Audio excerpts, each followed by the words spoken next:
Jauh sebelum nama Columbus dielu-elukan, sebelum Magellan mengelilingi bumi, sebelum peta dunia digambar dari Eropa, di timur jauh, di sebuah pelabuhan bernama Makassar, telah berlayar bangsa pelaut yang menantang samudera tanpa kompas modern, tanpa radar, tanpa satelit.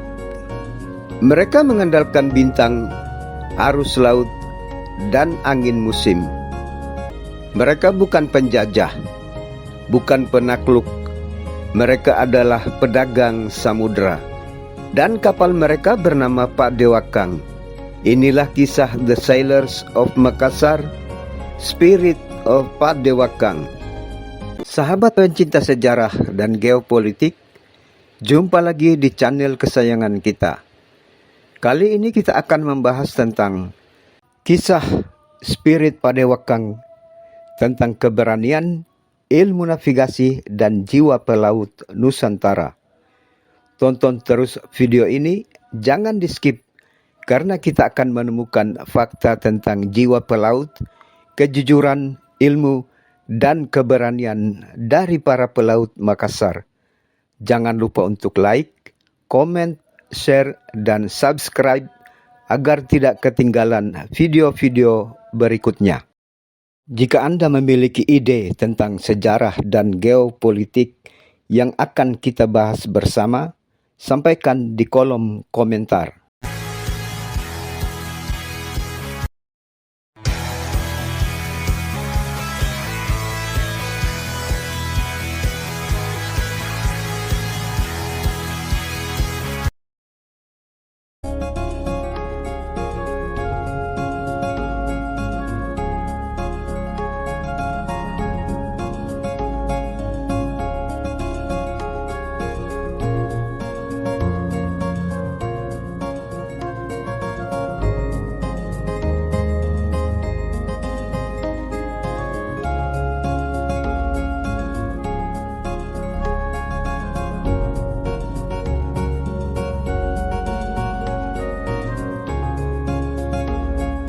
Jauh sebelum nama Columbus dielu-elukan, sebelum Magellan mengelilingi bumi, sebelum peta dunia digambar dari Eropa, di timur jauh, di sebuah pelabuhan bernama Makassar, telah berlayar bangsa pelaut yang menantang samudera tanpa kompas modern, tanpa radar, tanpa satelit.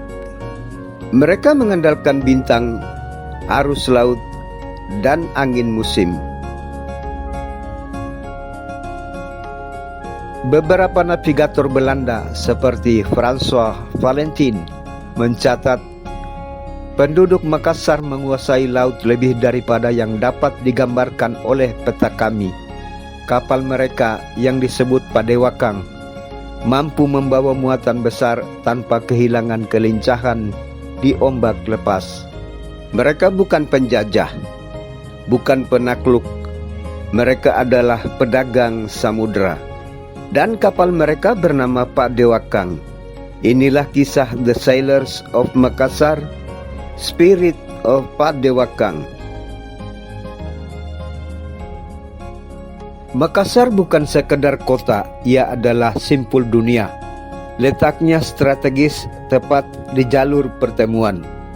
Jalur rempah dari Maluku, jalur perdagangan dari Jawa, jalur emas dari Sumatera, jalur sutra laut dari Cina, dan jalur angin menuju Australia. Makassar adalah pelabuhan internasional Nusantara, jauh sebelum kolonialisme menancapkan kuku. Disinilah orang Melayu, Bugis, Mandar, Jawa, Arab, Cina bertemu, berdagang, dan berlayar bersama. Makassar hidup dari laut, dan laut hidup dalam darah orang Makassar. Pak Dewakang bukan perahu biasa, ia adalah kapal samudera asli Nusantara. Ciri khasnya lambung lebar, dua tiang utama, layar tanja segitiga, kuat melawan gelombang samudra terbuka. Ini bukan kapal pantai, ini adalah kapal dunia. Dengan Padewakan, pelaut Makassar mampu menyeberangi Laut Banda, mengarungi Laut Timur, menantang Samudra Hindia, dan mencapai pantai utara Australia. Tanpa mesin, tanpa peta modern, tanpa GPS, hanya dengan perhitungan angin, arus, dan bintang. Inilah spirit of Padewakan, berani berlayar lebih jauh daripada ketakutan. Sejarawan Spanyol abad ke-17, Antonio de Morga, juga menulis mereka bukan hanya pedagang, tetapi penjelajah. Mereka memahami rahasia angin dan arus yang bahkan kami, bangsa Eropa, butuh waktu bertahun-tahun untuk menyesuaikan diri. François Valentin menulis, perjalanan ke selatan bukanlah sekedar panjang, tapi penuh rintangan. Angin monsun bisa berubah arah, ombak bisa menelan kapal, dan penyakit bisa merenggut nyawa sebelum daratan terlihat. Antonio de Morga menambahkan, kami bangsa Eropa kagum pada ketekunan mereka. Mereka menavigasi tanpa peta modern, hanya mengandalkan pengalaman turun-temurun dan keberanian luar biasa. Ratusan tahun sebelum Inggris mengklaim Australia, pelaut Makassar sudah rutin datang ke sana. Tujuan mereka teripang komoditas mahal di pasar Cina, bernilai tinggi menjadi emas laut. Mereka berlabuh di Arnhem Land, tinggal berbulan-bulan, berdagang damai dengan suku aborigin, mengajarkan teknik perahu, bertukar bahasa, bertukar budaya. Bukti sejarahnya, lukisan gua aborigin bergambar perahu Makassar.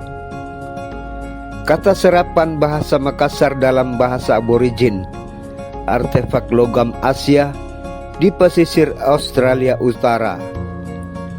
Ini bukan mitos, ini fakta sejarah internasional. Makassar hadir di Australia tanpa senjata, tanpa penjajahan, tanpa pembantaian. Orang Makassar tidak berlayar hanya untuk berdagang. Mereka membawa falsafah hidup, siri, harga diri, pace, solidaritas. Laut, ujian mental dan nyali. Seorang pelaut Makassar lebih memilih tenggelam dengan kehormatan daripada pulang membawa rasa takut. Di laut tidak ada bangsawan, tidak ada raja. Semua setara di hadapan ombak. Itulah sebabnya pelaut Makassar tangguh, mandiri, tidak takut mati, tidak takut pergi jauh. Spirit ini yang membuat mereka mampu menantang batas dunia. Ketika VOC datang, dunia perdagangan Nusantara mulai diikat dengan monopoli, meriam, pajak, blokade laut. Makassar yang bebas perlahan dipaksa tunduk, benteng jatuh, pelabuhan diawasi, jalur perdagangan dibatasi. Namun satu hal tidak bisa dijajah, jiwa pelautnya. Sebagian berlayar lebih jauh, sebagian menjadi pelaut bayaran, sebagian menghilang di samudra. Spirit Padewakan tidak mati, ia hanya berpindah. Hari ini dunia mengenal Columbus, Magelhaens, Drake, tetapi nyaris tidak mengenal The Sailors of Makassar. Padahal mereka mengarungi samudra sebelum Eropa datang. Mereka berdagang tanpa menjajah. Mereka membangun jaringan lintas benua tanpa perang. Ini ironi sejarah. Penakluk dikenang, pedagang damai dilupakan. Padewakang hari ini hanya tinggal replika museum cerita rakyat, tapi semangatnya belum tenggelam. Spirit of Padewakang bukan tentang kapal, ia tentang mentalitas, tentang keberanian berlayar ketika dunia masih gelap, tentang keberanian berbeda ketika semua tunduk, tentang keberanian berjalan jauh tanpa kehilangan jati diri. Dunia mungkin lupa pada pelaut Makassar, tetapi laut tidak pernah lupa siapa yang pertama menantangnya dengan damai. Dan selama angin masih bertiup di Nusantara, Spirit of Padewakang akan terus berlayar.